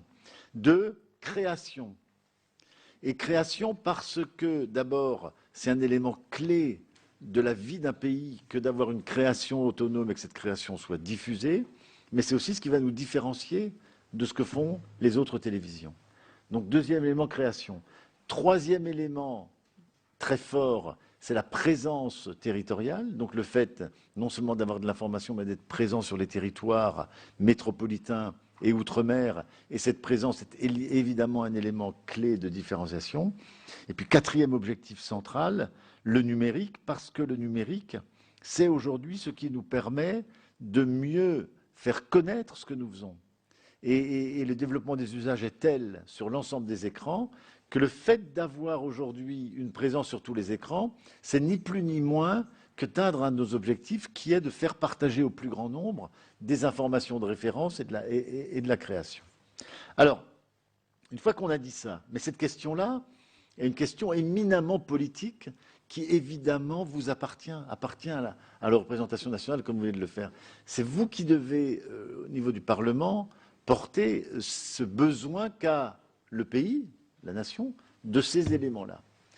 Après, il nous faut évidemment des moyens pour atteindre ces objectifs. Ces moyens, c'est la première des choses que je voudrais vraiment, sur laquelle je voudrais insister, ces moyens, ils doivent être pérennes. Parce que vous voyez bien que la grande difficulté dans laquelle nous sommes, c'est les allées et venues incessants. On ne peut pas négocier pendant un an un contrat d'objectifs et de moyens, le signer en novembre, atteindre les missions que nous avons fixées, et on vient de vous le montrer, et se retrouver moins d'un an après en disant on remet tout à plat, on recommence. Aucune organisation ne peut vivre cela. Aucune entreprise, aucune organisation. Il faut qu'on puisse se situer dans la pérennité. Et la pérennité, c'est donc trouver des modes de financement pérennes. Alors, ces modes de financement pérennes, c'est dans tous les grands audiovisuels publics, d'abord la redevance. Et cette redevance, moi je rejoins ce que vous avez dit les uns et les autres, profitons de la loi audiovisuelle qui arrive pour dire c'est quoi la redevance dans ce pays. Je vous signale, mais vous le savez probablement, que l'Allemagne vient de modifier complètement sa redevance. Alors sa redevance en Allemagne, elle est de 225 €, là où chez nous, elle est de 125. D'ailleurs, je signale que lorsqu'on demande aux Allemands combien payez-vous de redevance, ils ne vous disent pas 225 €, ils vous disent 18 €, parce qu'ils payent 18 chaque mois. Et donc les Allemands viennent entièrement de modifier l'assiette de la redevance. Et cette redevance allemande aujourd'hui, elle est fondée sur d'autres choses. Enfin, on pourra l'analyser.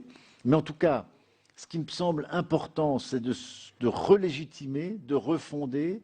Et je crois que c'est le sénateur Plancade qui a dit, et de faire en sorte que cette redevance, elle puisse être analysée par une autorité indépendante qui dit à un moment donné, voilà de quoi a besoin, ce qu'ils font les Allemands et les Anglais. Le niveau de la redevance en Allemagne et en Angleterre, il est approché par des autorités indépendantes qui le soumettent bien sûr au Parlement, mais ce que me disent mes confrères allemands ou anglais, c'est que de l'histoire de la BBC ou de l'histoire de la RD ou de la ZDF, jamais le Parlement n'est allé contre, parce que c'était une façon de garantir l'indépendance. Concernant la publicité, moi, aujourd'hui, ce que je peux dire simplement, c'est que la publicité, c'est un élément aujourd'hui de nos ressources qui peut créer de la dynamique, qui peut nous permettre à un moment donné d'avoir peut-être ce plus de ressources qui à un moment donné permettra de faire plus, de faire mieux, d'investir davantage, comme une entreprise qui est une entreprise qui a des objectifs commerciaux. Alors évidemment, elle ne doit pas, pervertir nos missions, puisque la mission est première, mais elle doit nous permettre à un moment donné peut-être d'approcher les choses sur le plan financier et économique différent. Là aussi, il nous faut des règles pérennes. Et là, ce que je pense, et vous l'avez abordé dans votre question, c'est qu'il faut que, en tout cas, si nous devions reparler de la publicité, qu'on n'en parle pas comme d'un tout ou rien. Le débat qui consiste à s'y remettre de la publicité, la réponse qui est non, il ne faut pas en mettre, n'est pas la réponse. Travaillons sur le sujet. Est-ce que la publicité, j'ouvre des pistes, est-ce qu'à certaines heures, sur certaines chaînes, on peut en mettre? Est-ce qu'à l'inverse, il faut supprimer complètement la publicité sur certains programmes ou certaines... On peut avoir un dispositif, il faut en débattre. Mais la plus mauvaise des solutions, c'est de dire tout ou rien, parce que le tout ou rien est évidemment une impasse aujourd'hui.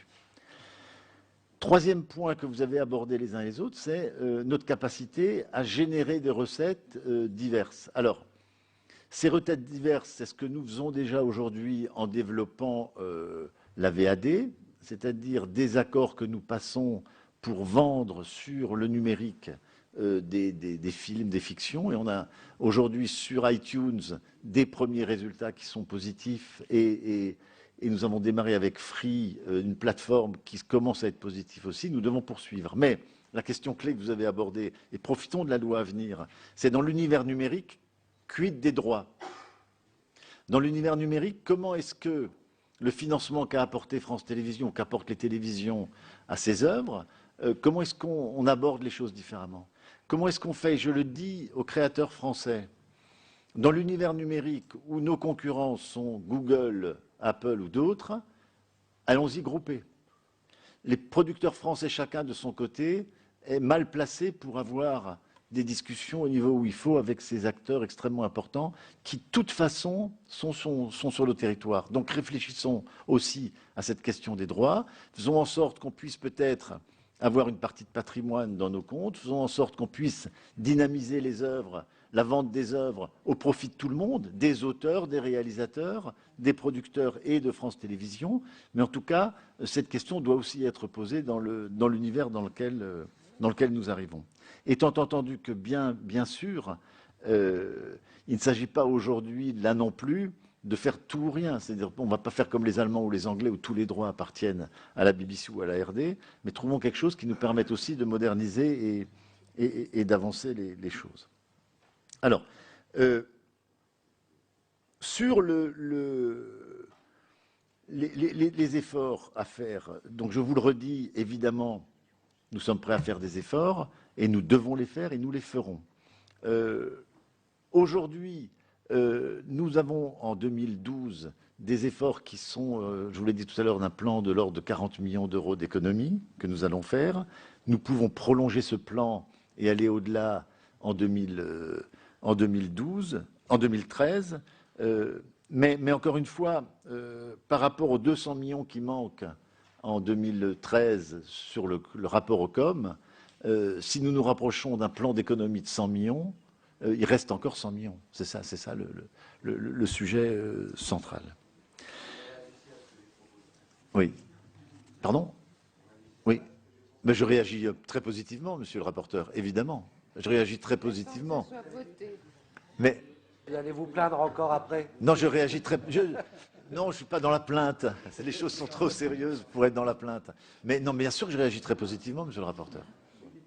Et que si nous pouvions nous trouver avec une dotation, non pas à moins 86, mais à moins 30, on serait dans une situation incroyablement plus favorable.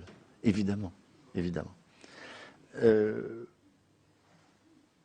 Sur les questions de négociation avec les producteurs, j'ai indiqué, alors c'est peut-être pas dans le rapport du COM, mais j'ai indiqué très clairement dans mon exposé que nous avions commencé à auditer systématiquement les émissions de flux, que ça nous avait permis, dès la rentrée de 2011, de faire 7 millions d'euros d'économies sur la grille de rentrée en renégociant à la baisse les émissions de flux, que ces émissions de flux étaient systématiquement aujourd'hui, lorsqu'il y a des renouvellements, auditées, et avec des niveaux de marge qui ne sont plus celles que vous avez indiquées, monsieur le sénateur, mais qui sont beaucoup plus basses. Et nous avons d'ailleurs effectué là des négociations qui sont au coup par coup et non pas une autre vision qui aurait pu être de dire on fait moins 10 à tout le monde. Mais il y a des producteurs où on a baissé beaucoup plus que 10 et d'autres moins, avec des audits qui sont des audits externes, suivis et extrêmement précis. Donc on est parti là-dessus, sachant qu'il faut maintenant que nous puissions aussi travailler sur des audits concernant les œuvres, la création, ce qui n'est pas le cas pour le moment, parce que les syndicats de producteurs d'œuvres ne le souhaitaient pas, mais nous allons le faire de la même façon. Et je le dis très clairement, des émissions de flux sur lesquelles nous ne parvenons pas à négocier comme nous le souhaitons sont des émissions que nous remplaçons. Hein, et un certain nombre de producteurs importants de la place le savent et notamment dans les négociations de début de cette saison l'ont vu. Concernant les structures d'audience, on est bien là dans un des paradoxes du service public où on dit ne vous occupez pas d'audience mais occupez-vous-en quand même. Et votre remarque est juste parce que lorsque nous disons nous voulons toucher tous nos concitoyens, ce n'est pas les toucher en permanence comme des cibles commerciales, mais c'est d'abord faire en sorte, et c'est une mesure que nous avons, que tous les Français fréquentent à un moment ou à un autre des programmes de France Télévisions. Hein, et on a là des taux de plus de 85% qui sont satisfaisants. Oui et non. Si vous avez certaines chaînes où ce n'est pas le cas du tout, où il y a des cibles très précises. Bon. J'ai des éléments là que je peux vous donner concernant les cibles. Alors, évidemment, je l'ai indiqué tout à l'heure, France 4 a une croissance très forte sur les cibles 25-59. Ce que je peux vous dire, c'est qu'en 2012, à ce jour, c'est-à-dire les éléments que j'ai sous les yeux, c'est la semaine 42, c'est-à-dire au 21 octobre. Donc du 1er janvier au 21 octobre, sur les 25,59, nous touchons 24,9% des 25,59, là où nous étions à 24,1 en 2011. Donc nous sommes sur un quart. Alors c'est le taux d'audience. Hein. Taux d'audience moyen, ça veut dire qu'on en touche beaucoup plus, mais c'est un taux d'audience moyen. Et vous dire que de ce point de vue-là, aujourd'hui, sur ces mêmes cibles, TF1 est plutôt en régression et que nous sommes devant TF1 en pénétration sur cette cible à ce jour. Pourquoi? Parce que ce qu'on observe aujourd'hui, et vous l'avez dit, c'est que globalement, l'âge moyen des gens qui regardent la télévision augmente. Et il augmente pour toutes les chaînes, et notamment pour les chaînes commerciales. Ce qui fait d'ailleurs que les cibles commerciales des grandes chaînes privées ne sont plus les ménagères de moins de 50 ans, mais sont plutôt de moins de 60 ans aujourd'hui. Parce qu'elles ont vieilli, mais surtout parce que la fréquentation de la télévision aujourd'hui, globalement, on voit bien sur les grands programmes généralistes cette fréquentation. Alors, nous ne vieillissons pas depuis un peu plus d'un an, nous nous stabilisons, mais nous restons assez âgés, avec toutefois des taux, de toute façon intéressants sur les 25-59. Alors, pour autant, et ça je le revendique aussi très fortement, nous avons toute une série d'émissions, et je pense notamment à des émissions d'après-midi sur France 3 ou certaines émissions de soirée, sur lesquelles nous avons un public, pour le coup, très âgé. Mais ça fait partie de notre mission. Ça fait partie de notre mission que de toucher tous les publics, et notamment les publics les plus âgés qui sont chez eux à la maison ou qui n'ont pas accès à d'autres loisirs. Et donc c'est fondamental pour le service public. Et il est fondamental pour le service public que nous puissions être ce rendez-vous intergénération où un certain nombre de nos programmes touchent aussi ces publics-là qui ne sont pas visés par les chaînes privées. Sur le plan de départ, vous dire simplement deux choses. Le plan de départ de 900 personnes qui a été initié et qui va se terminer en fin d'année et qui va toucher à l'arrivée à peu près 600 personnes, 650. Est un plan de départ qui était un plan particulier puisque c'était en réalité un plan de départ à la retraite un peu accéléré. C'est-à-dire que toute personne qui avait ses annuités pouvait partir avec une incitation.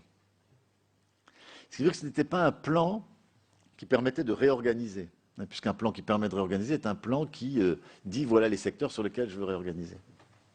Et c'est un plan qui d'ailleurs qui a été lancé un an et demi avant que je n'arrive à la tête de l'entreprise, qui a nécessité des remplacements en proportion très importante, qui font faire une économie induite parce qu'un nouvel entrant est moins rémunéré qu'une personne à l'âge de la retraite, mais qui en tout cas n'a pas eu d'effet en termes de restructuration de l'entreprise.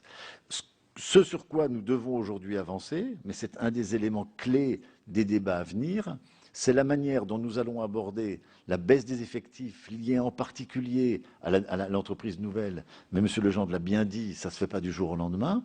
Cette baisse des effectifs, nous l'avions inscrite dans le COM à moins 500 et j'ai dit aux instances représentatives du personnel que nous allons présenter ce plan dans les prochains temps, ce plan pouvant être de 500 ou un peu plus en fonction des éléments d'ajustement que nous aurons à faire. Mais il faut pour le coup que ce soit un plan qui permette effectivement la baisse des effectifs et qui ne soit pas simplement un plan de départ accéléré. Sur le... je regarde mes notes. Sur les langues régionales et la présence en région. Oui, nous allons évidemment, autant que faire se peut, poursuivre ce travail. Nous avons, c'est dans le contrat d'objectifs et de moyens, développer les langues régionales. Nous allons développer les offres sur le web qui permettent de toucher les cibles particulières. Après, très clairement, ça va faire partie de la négociation des objectifs et des moyens. Et on va faire en fonction de nos moyens. Et si nous ne parvenons pas à avoir les moyens suffisants, on fera peut-être un peu moins. Mais en tout cas, ça fait partie, évidemment, comme la présence en région, comme l'information en région et comme les événements culturels en région, de la légitimité du service public. Concernant France 5, Je vais peut-être demander à Bruno Patino de faire un point sur tout ce qu'on fait avec les lycées, puisqu'on continue à faire beaucoup. Alors, très rapidement, comme vous l'avez signalé, donc nous faisons des choses avec l'éducation nationale, non seulement dans le domaine de la culture, où ciné-lycée et culture-lycée ont finalement remplacé d'une certaine façon et étendu le ciné-club que des gens de ma génération ont pu connaître quand il fallait aller chercher des bobines. Nous avons étendu ça et nous refondons d'ailleurs positivement l'offre le 21 novembre au moment du salon de l'étudiant, dans une offre qui va être France Télévisions Éducation, sur lequel nous étendons encore tout ce que nous offrons à la fois aux élèves et aux enseignants, et donc aux lycées et aux établissements scolaires qui sont là-dessus. Donc, si vous voulez, aujourd'hui, c'est vrai que c'est assez peu connu du grand public, mais c'est très connu, je pense, par les gens qui sont dans les centres de documentation, dans les lycées et par les différents établissements scolaires. Mais ça marche bien. C'est une offre qui marche bien et qui permet, je le dis pour l'ensemble des gens ici, de proposer dans un contexte à la fois pédagogique et avec un ensemble de fiches pédagogiques et de fiches contextualisables, l'ensemble des émissions à caractère, j'allais dire, éducatif au sens large du terme, puisque même les grands documentaires comme Apocalypse ou autres y sont vraiment dans un cadre scolaire. Ça c'est ce qui est, et le développement de ça est prévu. Non, mais le développement continue. Vous verrez qu'en novembre, l'offre, ça nous a pris 1 an, sera complètement refondue et beaucoup plus étendue à la fois en termes de programmes qui sont proposés, de fiches pédagogiques qui sont réalisées avec l'aide de l'éducation nationale, et le partenariat continue de façon très positive. Quant au ludo-éducatif que vous avez mentionné, comme vous le savez, les zouzous le matin sur France 5, ça reste du ludo-éducatif, c'est-à-dire des programmes certes pour la jeunesse non scolarisés encore, mais qui visent à apprendre quelque chose pendant qu'on est devant le téléviseur. C'est pour ça qu'on dit souvent que c'est le programme jeunesse préféré des parents. On essaye qu'il soit aussi préféré des enfants, mais dans cette démarche-là. Et donc, comme l'a signalé le président de France Télévisions, nous avons étendu ça à la fois aux applications, nous en avions parlé lors d'une audition précédente, à des applications spécifiques qui permettent, dans le cadre de programmes ludo-éducatifs, aux parents à la fois de suivre la progression ludo-éducative de leurs enfants, mais aussi de limiter le temps d'écoute et pour les enfants d'y avoir accès à peu près en permanence. Et nous lançons ça dans les semaines qui viennent sur les services de télévision connectés. Alors les services de télévision connectés, c'est très limité pour le moment en termes de foyers connectés, mais ça ne le sera pas tout le temps. Et donc bientôt, l'ensemble des foyers connectés via leur téléviseur pourront avoir cette chaîne ludo-éducative permanente. Voilà. Merci, Monsieur le Président. Puisqu'on parle de France 5, Madame la Présidente, félicitons-nous qu'hier soir, France 5, en première partie de soirée, a battu son record de tous les temps, avec un documentaire avec 2 millions de personnes qui ont regardé un documentaire sur enquête de santé concernant le lait. Voilà, nous en sommes très, très fiers. Et c'est bien, là aussi, la différenciation du service public. Mais ça fait longtemps qu'on vous vante les atouts de la culture scientifique, depuis l'Odyssée de l'espace. Bien, Monsieur le Président, je vous remercie de ces riches réponses. Je proposerai à mes collègues au prochain bureau de notre commission que nous installions début 2013 parmi nos groupes de travail, un groupe de travail sur les droits, le partage des droits, sans préjuger des conclusions, mais un diagnostic partagé, serein, sans a priori, me semble absolument nécessaire sur ce sujet, et le Sénat sera dans son rôle en approfondissant la question. Voilà pour l'audition de Rémi Flimelin, le PDG de France Télévisions, devant les sénateurs de la Commission de la Culture. Si vous souhaitez revoir ces travaux, cette audition est disponible sur notre site internet publicsénat.fr. Bonne journée à tous.